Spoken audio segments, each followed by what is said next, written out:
প্রথম প্রিন্সিপাল পদে আলিয়াতে যে ব্যক্তিকে বসানো হয়েছিল তিনি ছিলেন একজন ইউরোপিয়ান খ্রিস্টান পাদ্রী।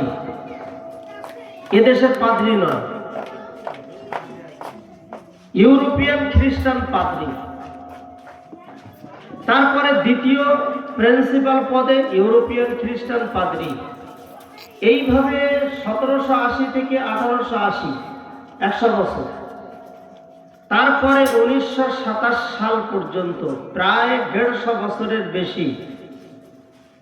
কথাটা খুব ভালো করে শুনুন, তাহলে কিন্তু আমি যেটা বলতে যাচ্ছি বুঝে আসবে। 150 বছর আলিয়া মাদ্রাসার প্রিন্সিপাল পদে যে ব্যক্তিগুলো এসেছিলেন পর পর এনারা সকলে ছিলেন ইউরোপিয়ান খ্রিস্টান। এখন এদেরকে ব্যবহার করা হয়েছিল কি ব্যবহার?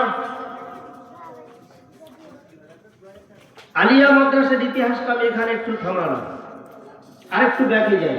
আর 150 বছর আগে দিল্লিতে একটা মাদ্রাসা ছিল ভারতবর্ষে, যে মাদ্রাসার প্রতিষ্ঠাতা ছিলেন শাহ আব্দুর রহিম রায়পুরি। মাদ্রাসার নামটা হলো মাদ্রাসা রহিমিয়া। বাবু তোমরা চাটা এমন ভাবে দাও যেন কোনো ডিস্টার্ব না, একটু পিছনের দিকে চলে যাও, আস্তে আস্তে নিয়ে যাও। এগুলো একটা বক্তা যখন নামবে তার গ্যাপে দেওয়া উচিত।